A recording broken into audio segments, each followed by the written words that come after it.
Hello. Hi. Hello. Welcome. Chelsea 0, Arsenal 5, or Arsenal 5, Chelsea 0. It went exactly as we predicted, really. I woke up this morning thinking it's just going to be an absolute battering. And even my prediction of 3-0 seemed as though maybe a few people would think that was a bit harsh. Didn't really get that response on Twitter, especially. I said this morning, does anyone else feel a severe level of dread coming into this game that we could absolutely get battered beyond belief?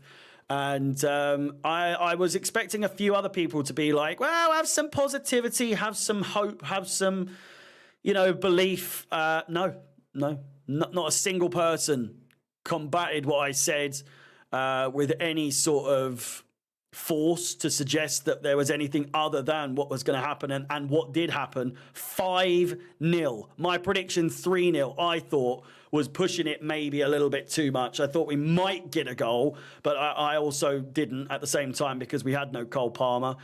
We had no Malo Gusto.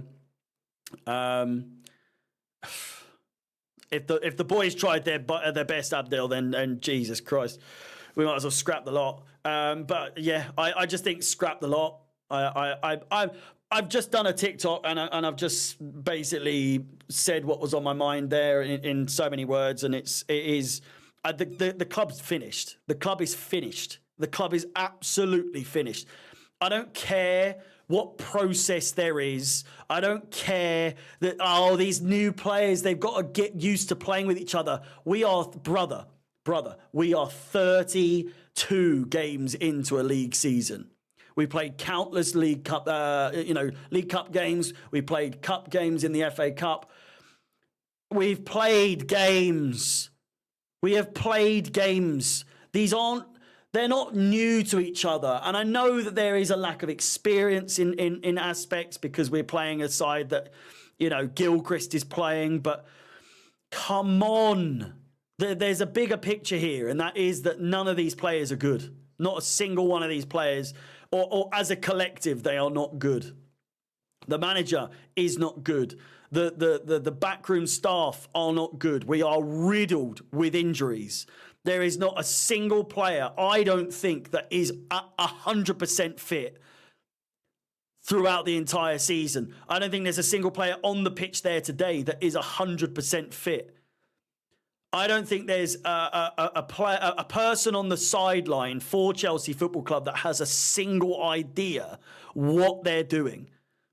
66th minute, you make your first substitution when we're 3-0 down. 3-0 down. I don't know what to tell you.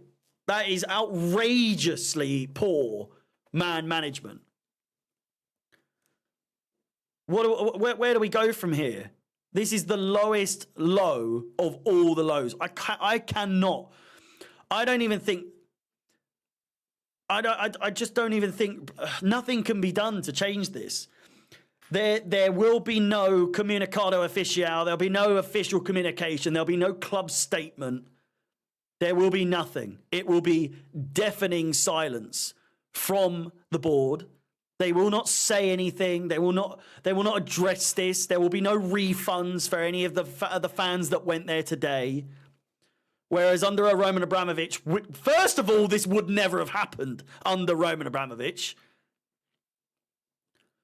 But you can bet your bottom dollar that nothing's going to be done in regards to, you know what, it's a pretty bad result. We're going to give you your money back.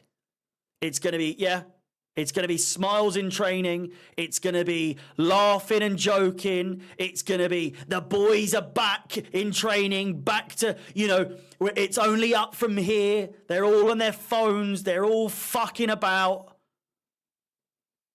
I don't like anyone. There's like a fucking minute few that I'm like, they're all right.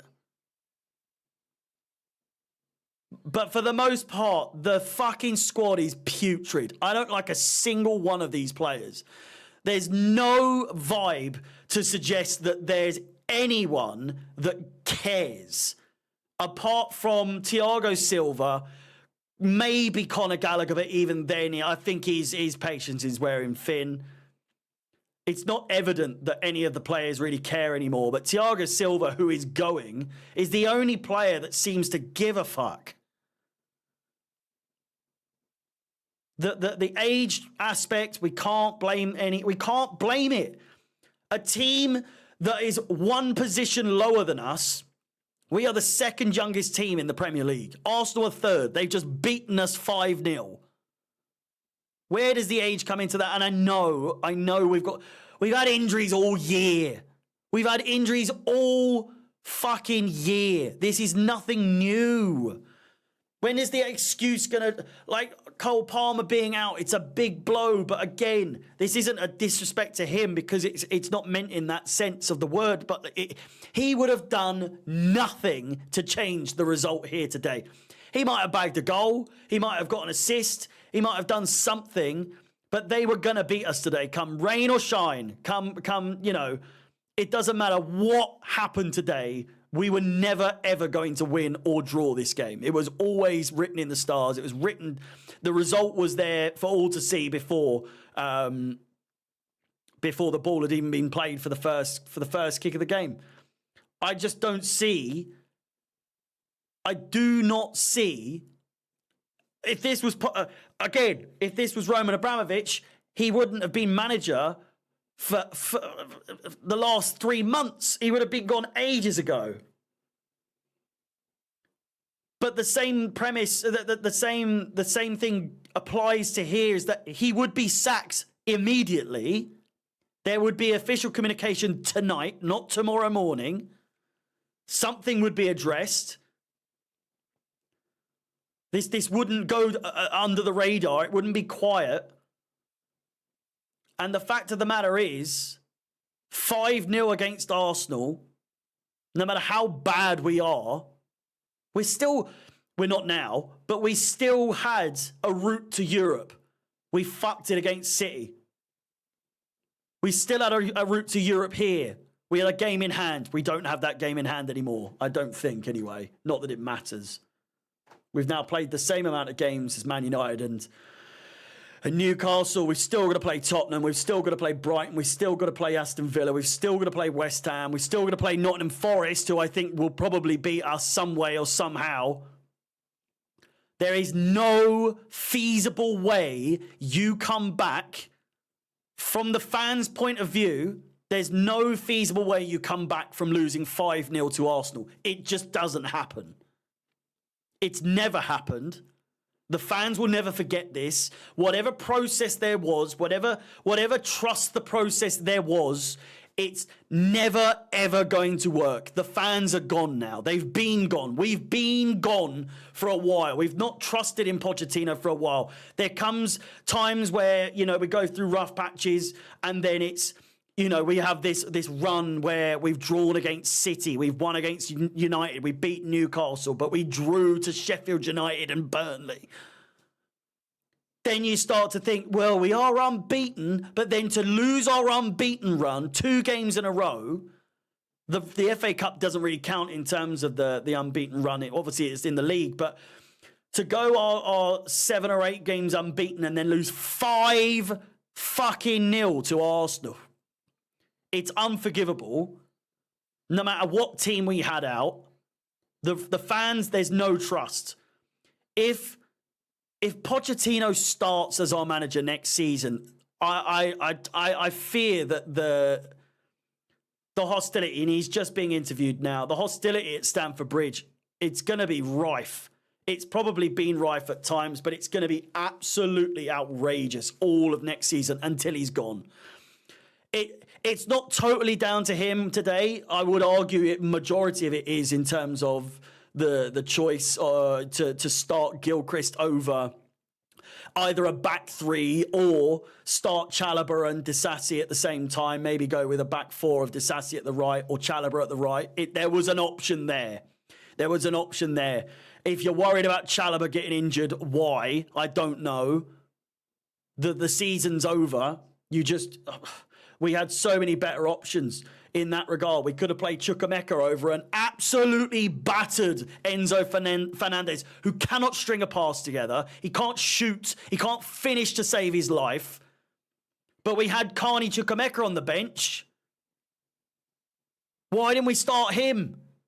He's been one of the very few lights in an otherwise very dark season for Chelsea Football Club this season.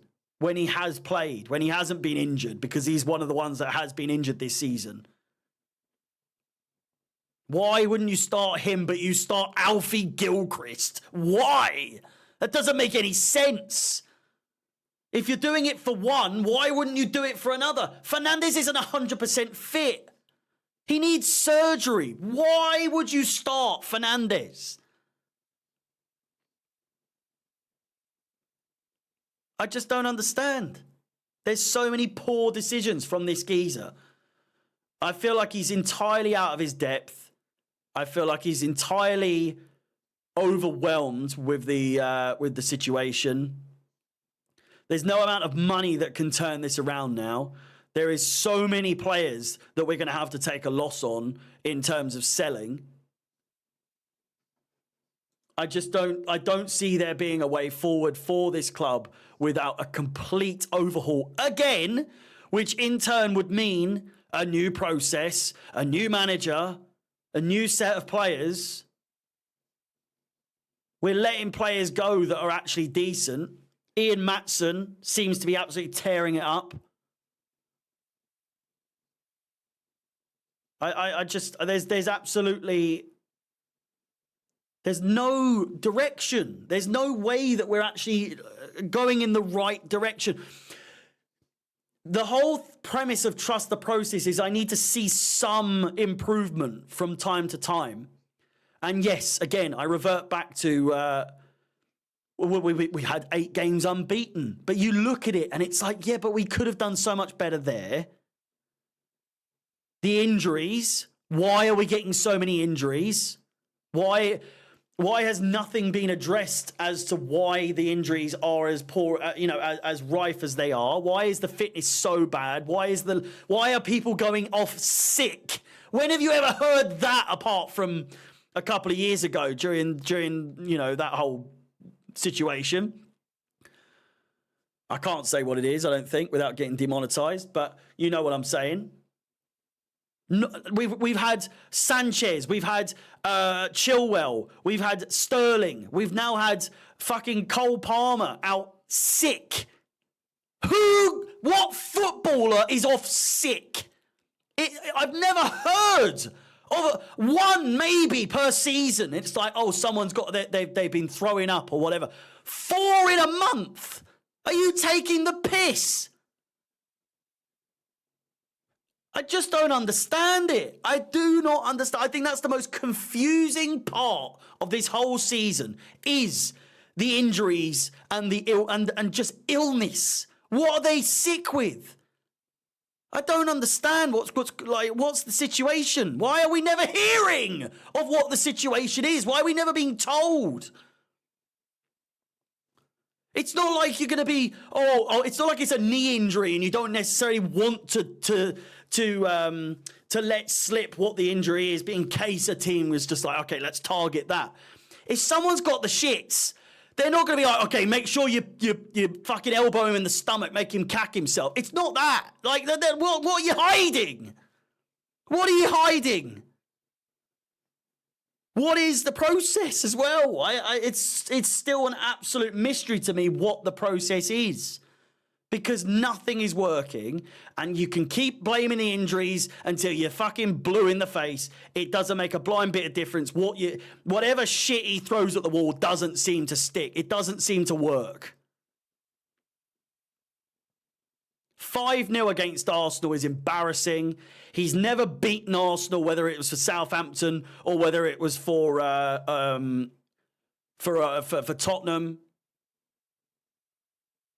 Havertz scoring a brace. Ben White scoring a brace. It's absolutely embarrassing. And for the last time tonight, there is no coming back. Either major changes need to be made, or we are destined for not even mediocrity, but absolutely relegation. It's coming. Without Cole Palmer this season, we'd be in 18th. It's no longer like an if or a maybe. It's if he wasn't here, we're fucked. Statistically, we would be 18th without a 21-year-old player. This whole thing of the youth, they're too young. One of our youngest players has been our scapegoat this season. Without him, we would be absolutely fucked. For lack of any other word to use, we would be absolutely bollocksed. I don't know where we go from here. I really don't, other than what I've said. Sell a load of them. Sack the manager. It's just... it's all well and good speculating of like, do this, do that. Nothing seems to work. Nothing seems to work. The recruitment's terrible. The fitness side of things terrible. Everything's terrible. Not one. There's not one redeeming factor of this football club anymore. And not to sound like a cliche, but to sound like Didier Drogba, I do not recognise my football club anymore. And as dramatic as that sounds, that is the fact. That is the fact of the matter. This is not Chelsea Football Club anymore. And I know clubs go through hard times from time to time. And then this might be our one, and then we're going to come back, and that's it. But right now, there's no light at the end of the tunnel. There's nothing there. There's nothing there. There is absolutely nothing there. LB, thank you for the super chat, mate. With that said, please do like the stream, like the video, subscribe. There's plenty more to come. I'll be here all of next season, so if you want to see my downfall there or the fucking me lose my mind even more, then you're more than welcome to join me for the journey. Where do we go from here, eh? Let me know in the comments. Again, please like the video, subscribe, hit the bell notification. I do appreciate it. All the best. See you tomorrow.